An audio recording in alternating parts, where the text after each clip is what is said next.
The #1 Korean radio station in the Northwest, Radio Hanguk.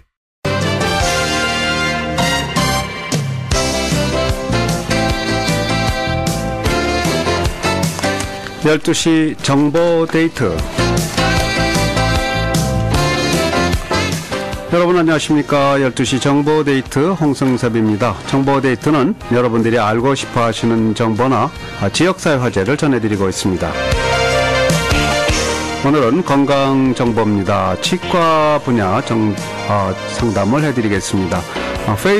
페더웨이에 있는 에이스 치과 폴 김 원장님 나오셨습니다. 어서 오십시오. 네, 안녕하세요. 반갑습니다. 네, 반갑습니다. 네, 가까운 데 있는 병원인데 방송국엔 처음 오셨죠? 네, 처음입니다. 네, 환영합니다. 아유, 네. 불러주셔서 감사합니다. 네, 페더웨이 에이스 치과가 지금 한 312가 정도? 예. 위치가 어디쯤 되죠, 거기가?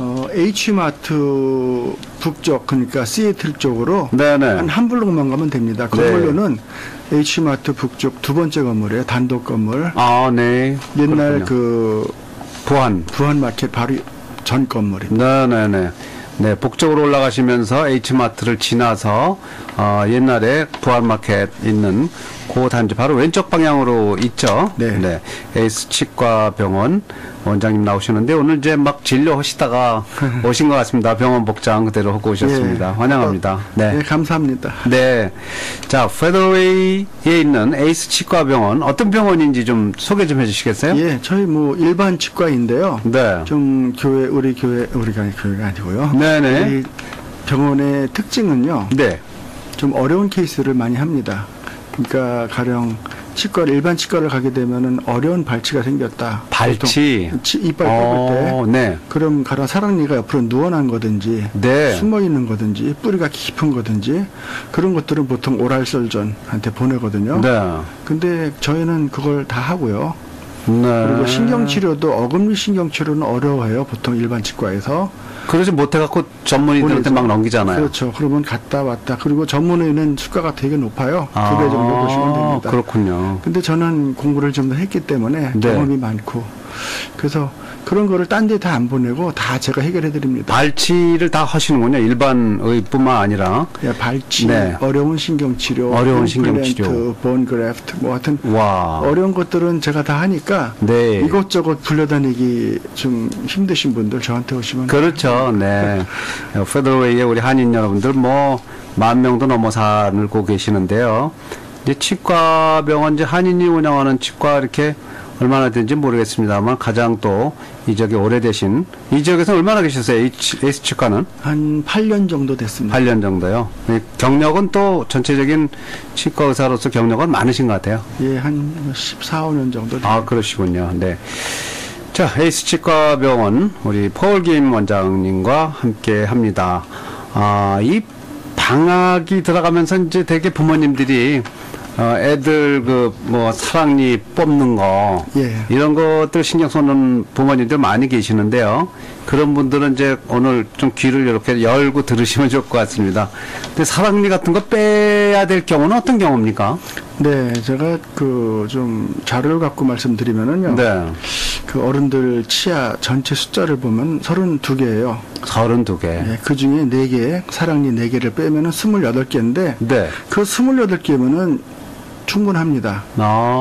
오히려 사랑니가 있게 되면은 칫솔이 안 닿고 네. 거기서 구취가 나요. 안 닦여지고 그렇죠. 충치는 당연히 생기고. 아하. 그래서 일반적으로 보면은 저희 환자들도 그렇고 통계를 보면은 네. 오직 5%의 성인들이 사랑니를 다 갖고 있고 제대로 작용을 하고 클리닝도 제대로 할 수 있고 그래서 5%의 어른들은 사랑니 킵할 수 있습니다. 100명 중 5명은 이제 그렇죠. 사랑니 4개를 다 킵하고 있군요. 예, 근데 95명은 뽑게 됩니다. 왜냐하면은 처음에 문제가 돼서 뽑는 경우도 있고 쓰시다가 나중에 충치가 아파서 그때 뽑게 되고 그렇게 됩니다. 결론적으로는 95%는요 아프기 전에 뽑든 아프고 나서 뽑든 언제인지 모르지만 뽑게 돼 있습니다. 그렇게 되는군요. 95%는 결국은 다 뽑게 돼 있는데 그렇다면 문제가 돼서 뽑는 게 좋은가요? 아니면 미리 뽑는 게 좋은가요? 당연히 미리 뽑는 게 좋습니다. 이유가 뭐냐면요. 이 뿌리가 다 형성이 되면은 특히 아래턱 같은 경우는 뿌리가 밑에 신경이 중요한 큰 신경 다발이 지나가는데 네. 거기를 감쌉니다. 아하. 그래서 뽑을 때 뿌리가 길기 때문에 그걸 감싸서 신경을 건드릴 수도 있고 그렇군요. 또 뽑을 때 뼈를 많이 깎아놔야 돼요. 그러면 네. 그 붓고 부작용이 아주 심합니다. 네. 반면에 좀 어린 나이 때 15세에서 19세 사이에 뽑게 되면은 뿌리가 다 형성된 게 아니고 네. 반에서 한 3분의 2 정도 뿌리가 형성됐을 때 그때는 중요한 신경이든지 사이너스든지 멀리 있어요. 아, 예. 그때 뽑게 되면 뿌리가 짧으니까 쉽게 나오고 그런 중요한 기관 건드릴 위험도 훨씬 적고 또 애들이 젊으니까 빨리 회복되고 네. 그거보다 더 중요한 건 또 뭐냐, 뽑고 난 자리가 뼈가 꽉 채워져야지 되는데 어렸을 때는 완전히 복원이 됩니다. 네. 나이 들어서 뽑으면은요 뼈가 100% 복원이 안 되고 반뿐이 복원이 안 돼요. 아하. 그럼 뭐냐 하냐면 맨 끝에 사랑니를 뽑고 난 자리 그 앞에 지하 뒤쪽에 뼈가 푹 내려가서 주저하는군요. 그렇죠. 거기 잇몸 문제가 생깁니다. 저의 경우도 나이 30 조금 넘어서 사랑니 밑에 2개를 뽑았는데 네. 다른 부분은 뼈가 정상인데 거기만 뼈가 푹 내려가서 포켓 뎁스가 7mm예요. 그렇군요. 다른 데는 3mm 미만인데. 네. 그래서 주기적으로 음식이 끼고 냄새나고 거기가 참 신경이 쓰입니다. 네. 진짜 그걸 뽑을 걸 후회합니다. 치과 의사도 자기 치아는 예, 좀 일찍 안 하셔서 후회하신다는 말씀이 되겠는데, 그러면 대체적으로 이게 자녀들 사탕 같은 것도 단 거 많이 먹고 예. 이제 그래서 이제 이들이 성하지 않은 경우가 많이 있는데 특히나 사랑니 뭐 그런 문제가 많이 있을 것 같습니다. 근데 사랑니는 그러면 뽑는 게 좋다고 보시는 거예요? 당연합니다. 네. 그러면 저 같은 경우는요. 예. 저 아들 둘 딸 하나인데 다 이제 티네이저 넘어가서 16살 넘었는데 셋 다 방학 동안 다 뽑았습니다. 다 뽑아주셨어요? 네. 알기 때문에. 아하. 자, 방학 중에 사랑니를 뽑는 것이 좋다는 또 우리 에이스치과병원 원장님 말씀인데요. 그럼 이제 뽑는 그 적정한 나이는 언제가 아까 17세요? 15세에서 19세 티네이저 때 좋습니다. 15세에서 19세 사이에 티네이저의 사랑니를 이 방학 중에 뽑아주면은 결국 그 애들이 나중에 부모한테 감사하겠네요. 그렇죠. 네. 중요한 거는 뭐냐면요. 이게 나중에 염증이 생기고 충치 때문에 아프고 치통이 생길 때가 언제냐면 학생들이 네. 중요한 시험을 앞둘 때 맞아요. 프레젠테이션 하든지 중요한 프로젝트가 있을 때 신경 쓰면 그때가 확 나빠집니다. 그래서 아파서 학교 다니면서 아픈 이 치아 때문에 네. 그 시험 망치고 프로젝트 망치고 그런 경우 많이 보니까 신경을 쓰면 또 더 아파지는군요. 그러면요. 그건 몰랐던 미리 거 준비를 해주는 게 좋습니다. 네, 사실 뭐 이 치과 이런 거는 자주 병원에 가니까 많이 안다고 생각하지만 저부터 아는 게 별로 없는데 그렇군요. 사랑니는 뽑아주는 게 좋다. 뽑아도 15에서 19살 사이에 뽑는 게 좋다는 말씀이고요.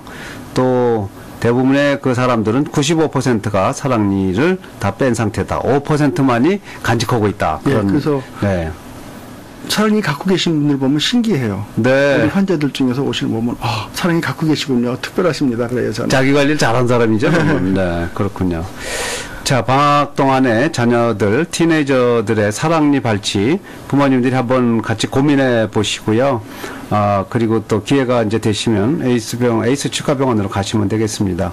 이제 요즘 병원에서 뭐 임플란트다, 뭐 브리지다, 뭐 이런 거 많거든요. 예. 네. 근데 이제 그 어떤 이 치아에 문제가 생길 때 이게 임플란트를 할 것이냐, 브리지 할 것이냐, 대개 뭐 의사의 권유를 따르기 마련이지만 이때 좀 신중해야 되겠죠. 네. 어떤 걸 선택해야 되는 건지 그런 부분에 좀 얘기 좀 해주세요. 그거는 종합적으로 생각을 해야 되는데 네. 중요한 거는 치아가 빠졌잖아요.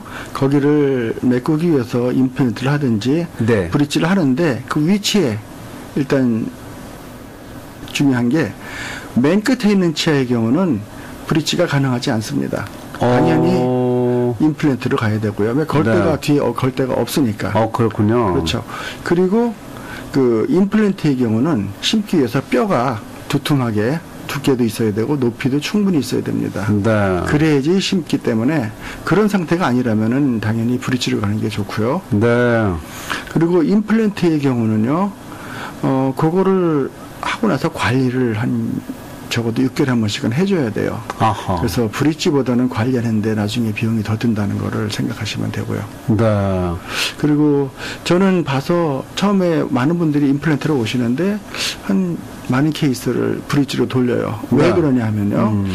빠진 자리가 있는데 그 앞에 치아랑 뒤에 치아를 봤을 때 아주 쌩쌩하게 하나도 건들지 않은 그냥 멀쩡한 치아다. 그러면 당연히 임플란트 쪽으로 가야 되지만 네.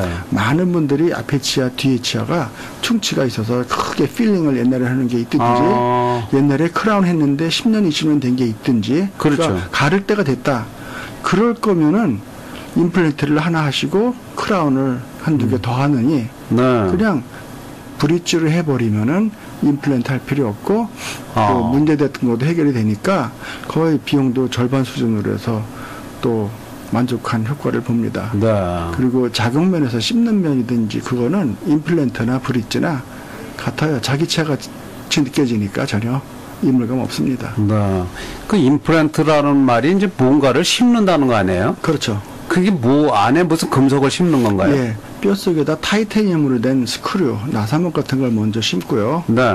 그리고 정상적인 프로세스라면은 한 6개월 정도 기다려서 완전히 아물게 한 다음에 예. 그 위에다가 그 어버트망이라고 해서 지지대를 씌우고 그 다음에 크라운을 씌웁니다. 이게 성공 확률이 한 99% 정도 되니까 네. 오히려 요즘에는 신경치료보다도 더 이게 그러니까 선호하는 치료법입니다. 네. 요즘 뭐 병원마다 임플란트 많이 그러는데, 예.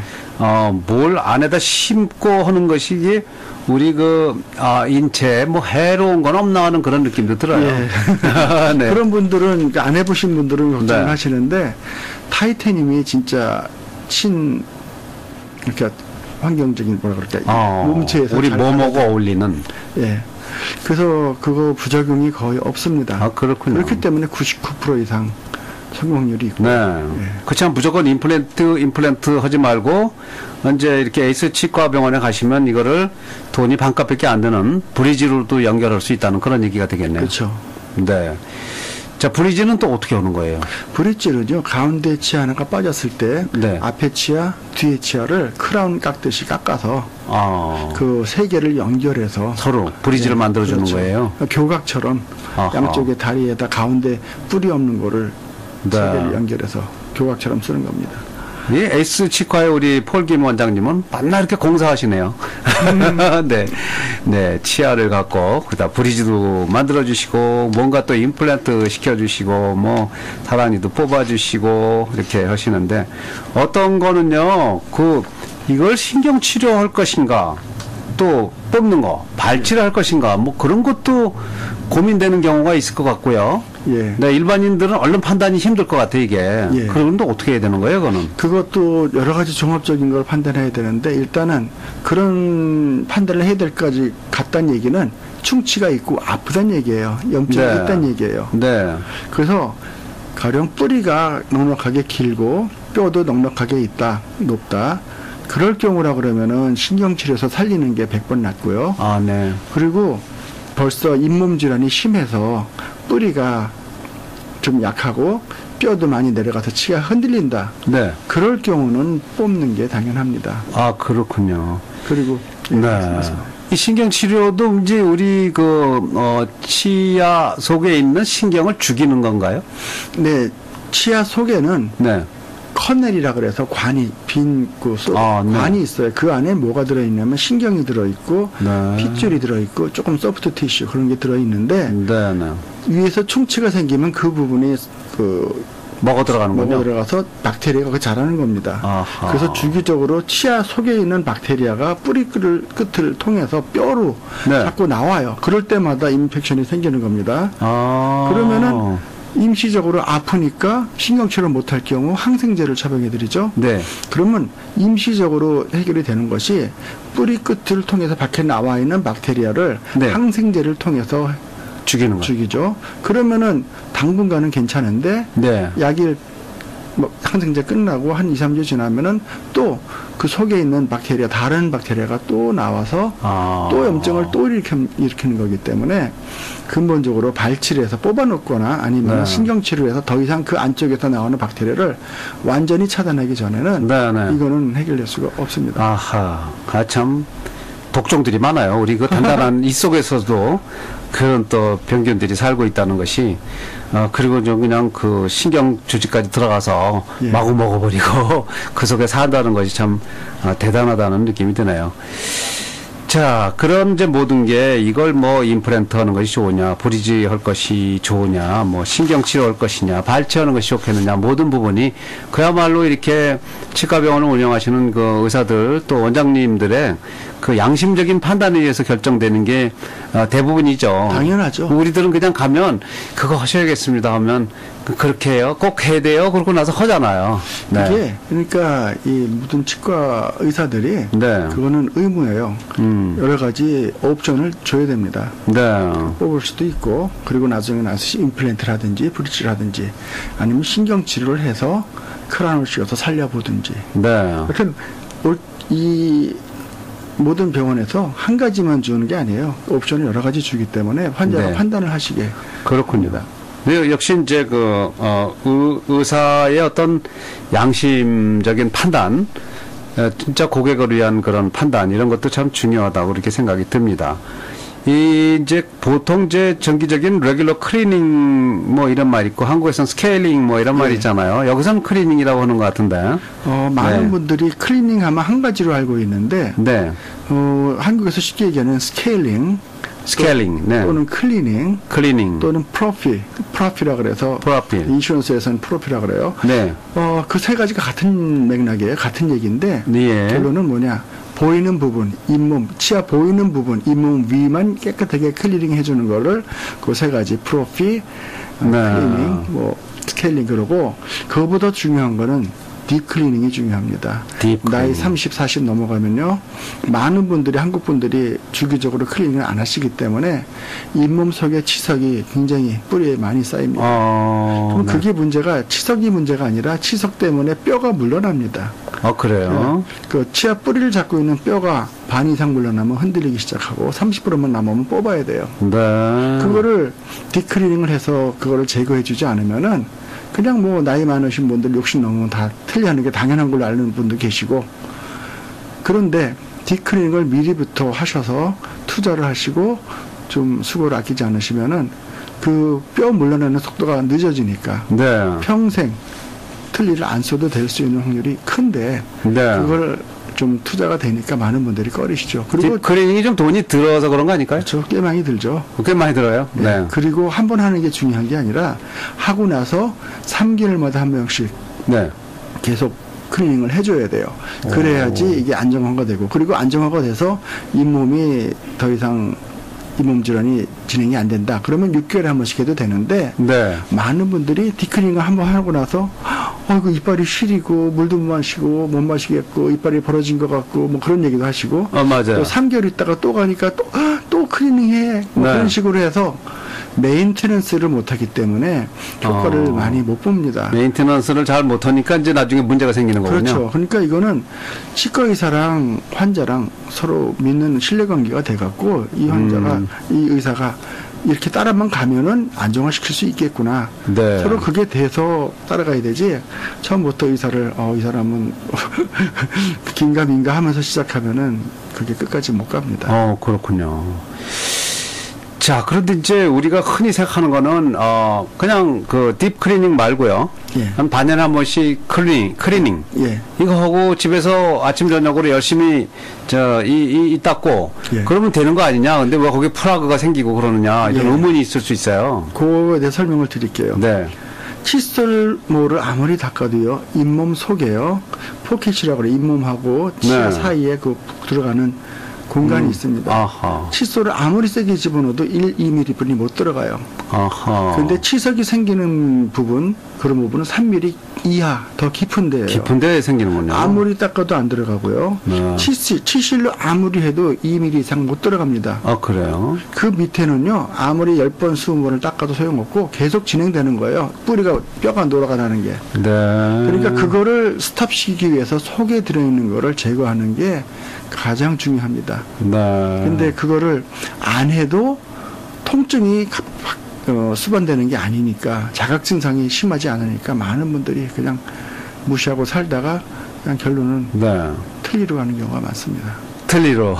네. 틀니 사랑하시면은 딥클린 하지 마세요. 나중에 뭐 틀니할 그런 마음을 갖고 계신 분은 뭐 딥클리닝 안 하셔도 되는데, 예.